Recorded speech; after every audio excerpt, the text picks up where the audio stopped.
This weekend's weather may not be picnic perfect, but we are hitting the time of the year where everyone just wants to get outside and enjoy the weather. Yeah, it can be hard to know exactly what to pack when you're heading out, like chips, sandwiches, like that gets old after a while. So here to help us kind of spice up our picnics is the owner of Cheese Meat Board, Melanie Flint. Melanie, thank you so much for being here. I know about your charcuterie boxes. I always go and grab one before Jazz in the park, but tell us a little bit about your company. Well, thank you so much for having me, first of all.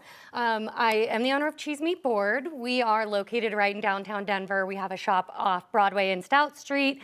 We offer bespoke, curated cheese and meat boards and products, charcuterie products and charcuterie adjacent products. So while I'm going to show you today exactly what, to pack in your own little picnic basket, all of these items you can get from our shop, I will also show you how to style it nice and pretty and give you little pointers on some perfect pairings, flavor profiles. So what we have going on today in our little basket, what I don't have in the basket today since we're in studio, but is number one important step, always pack an ice pack. You want to keep your cold foods cold, so you'll always start with that on the bottom. And then what we've got in here, we're doing a couple of different styles of cheeses. So I've got a Manchego cheese and also a Primadana, which is an aged Gouda style cheese. Well, let me stop you there, because when we're putting together a board and you want to put the cheeses, right, you're selecting, you want the variety. What are you looking for? Do you want like one sweet, one salty? Because it's easy to just grab a bunch of things that look good. Totally, and I'm like, that looks good, but does it like marry the flavor? Absolutely. So my recommendation is always going to be at least 3 types of cheeses and 2 types of meat, and you're going to want to vary texture and firmness. So the Manchego is a mild cheese. It's very accommodating to all the other flavors on the board. So it's not going to be overwhelming. And that's right? what this one is. By all means. Get in there. The Primadana is more of a firm, harder cheese, so it's going to crumble a little bit, and that's this guy here.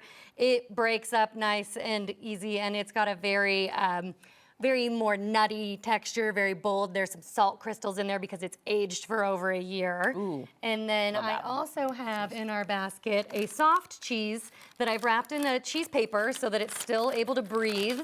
But this one's always good to have a little bit more texture and flavor on there. We've got a double cream brie.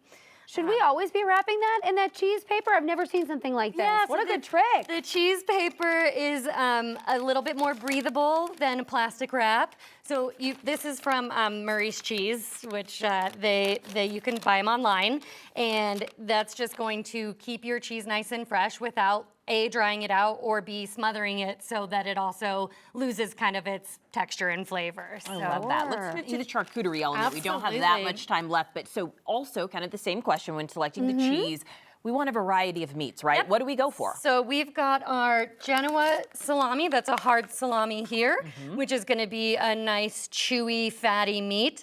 And then to spice it up a little bit, we also have some sopressata, which is here. That's going to be a little bit more on the sweet side, and that's going to pair really well with all of your cheeses. Both cheeses. And let's talk about presentation, because you really eat with your eyes, right? We want it to look pretty. That's half of it. You got to take a photo of it. So how do we present it really pretty like you? Absolutely. So when your Manchego is in a little wedge like this, we just take our tiny little cheese knife and cut it into strips. And then we've got these little triangles that I will display in kind of a crisscross pattern. I like to make sure that my cheeses and meats are alternating on the board so that the colors are separated. You don't have too much beige next to each other. And another way that you can help add your pop of texture and color is adding some fresh berries and fresh fruits. And of course, today I've got our bacon pepper jam, which just adds the finishing touch.